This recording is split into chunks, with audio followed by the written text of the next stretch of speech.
अस्सलाम वालेकुम। SM news के साथ मैं हूं इश्तियाक अली। खबरों का सिलसिला आगे बढ़ाते हुए खबर शामिल करते हैं ननकाना साहब से।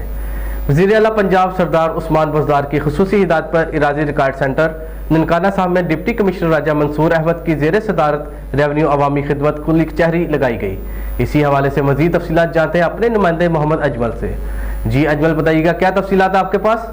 जी बिल्कुल। ननकाना साहब वज़ीर आला पंजाब उस्मान बुज़दार की खुसूसी हदायत पर राज़िया रिकॉर्ड सेंटर ननकाना साहब में डिप्टी कमिश्नर राजा मंसूर अहमद की ज़ेर रेवेन्यू अवामी खिदमत खोली कचहरी लगाई गई, जिसमें एडिशनल डिप्टी कमिश्नर न्यू Usman Khalid, assistant commissioner tehsildar sub registrar पटवारी अमला राज़िया रिकॉर्ड सेंटर समेत दीगर ज़िली अफसरान भी मौजूद थे। खुली कचहरी में डिप्टी कमिश्नर ADCR और ACD न्यूज़ से मुतल्लिक़ आवाम के मसाइल सुनकर मौके पर हल करने के अहकाम जारी किए।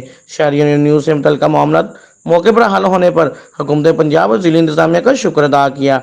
इसी मौके पर गुफ्तगू करते हुए डिप्टी कमिश्नर राजा मंसूर अहमद ने कहा कि रिन्यू अवामी खिदमत खुली कचहरी में रिकॉर्ड की दुरुस्ती, फ़र्द का अजर, रजिस्ट्री समेत रिन्यू से मुतल्लिक़ दीगर मामला हल किए जा रहे हैं। ज़िला भर के तमाम राज़ी रिकॉर्ड सेंटर में दोपहर 3 बजे तक रिन्यू अवामी खिदमत कचहरियाँ लगाई गई हैं। उन्होंने कहा कि ज़िला भर के तमाम राज़ी रिकॉर्ड सेंटर में बेहतरीन बरवक़्त और मियारी सर्विस फराहम की जा रही है। मसाइल के हल के लिए आने वाले किसी भी साइल को किसी किस्म की भी दुश्वारी पेश आती है तो वह फौरी मेरे ऑफिस में इत्तला करें। जी बहुत शुक्रिया अजमल, हमें तफसीलात से आगाह करने के लिए।